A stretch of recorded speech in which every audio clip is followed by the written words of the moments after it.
আপনাদের জীবনকে আপনারা কিভাবে পরিবর্তন করবেন তা আপনাদের উপর নির্ভর করে। অনেক সময় আমাদের নিজেদের ভিতরে অলসতা এসে যায়, আর মানুষ হিসাবে আমাদের ভিতরে অলসতা আসাটাই স্বাভাবিক। কিন্তু সেই অলসতাটা ধরে রাখলে অনেক সময় অনেক কিছু হারিয়ে ফেলি।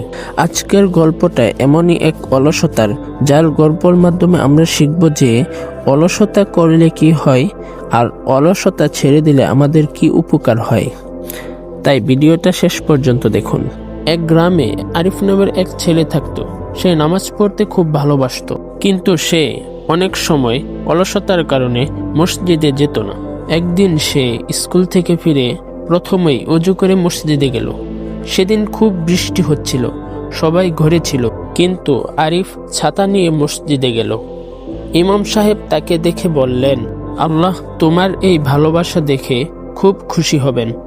সেই দিন থেকে আরিফ ঠিক করলো, যতই কষ্ট হোক না কেন নামাজ এবং ভালো কাজ কখনো ছাড়বে না। তাই ভালো কাজের সময় অলসতা করা যাবে না। আল্লাহ ভালো মানুষদেরকে বেশি ভালোবাসেন। এই গল্প থেকে আমরা দুটি গুরুত্বপূর্ণ শিক্ষা পাই। প্রথমত, আমাদের অলসতা করা যাবে না। দ্বিতীয়ত, নামাজ এবং ভালো কাজ আমাদের কখনো ছাড়া যাবে না। তাই আপনাদের মতামত কি কমেন্টে জানাতে ভুলবেন না। আর ভিডিও ভালো লাগলে লাইক শেয়ার করে দিবেন। ধন্যবাদ।